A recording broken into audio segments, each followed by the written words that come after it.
Sadly, each day, more than 20 American veterans take their own lives and succumb to the horrors of what they have witnessed on the battlefield and the depression of dealing with them when they return.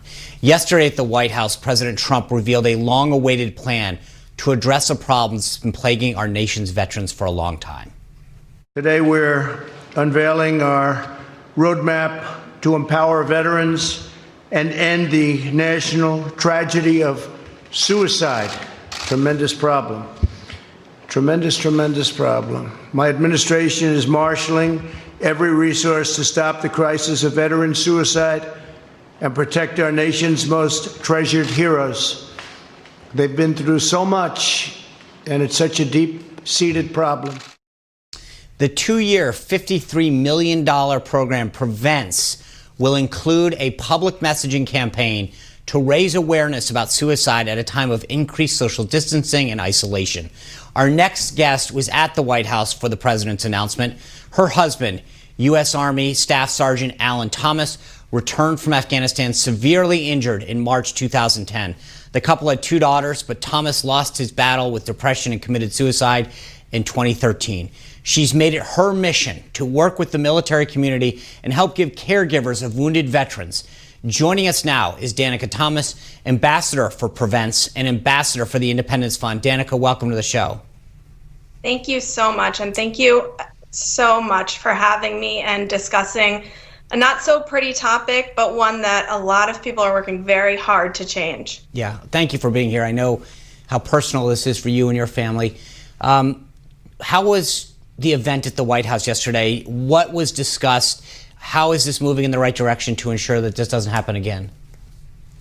Well, our president revealed his roadmap to empower veterans and end a national tragedy of suicide. Within the next couple months, they're going to reveal plans to bring our community together, work with other organizations, educate, provide plans for providers, and broaden the network. You know, I think one of the main focuses is to recognize that our veterans struggle and that there are resources for them. And, you know, it's okay to not be okay. And our veterans come home and their families suffer, but we are here and we are working very hard to make a change and make sure that our veterans don't fall and that other families like my own feel supported. You know, Danica, after your husband had passed and he took his own life, the story is so personal for you. Did you get the help that you needed and the support that you needed at the time? I did. I took a few years to sit with my own grief, I would say. But when I was ready, I really used my voice and reached out to those organizations that had reached out to me and formed a plan for me to heal and be able to use my story to change other people's lives. How difficult has this been to be public for you?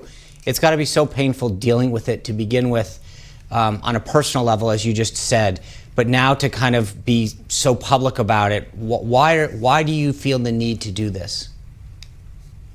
I just want our veterans to know that their stories are raw and real, and by opening up and being able to unpack the baggage that they bring home, it can be healing. So as difficult as it has been for me to look my husband's tragedy in the eye, it has been very healing, and it has made me feel like I don't have to forget about the story situation to be able to move forward, and that my story, my husband's story, my children's and our family, we can change other lives. We can save lives. And that has been the most important thing to me.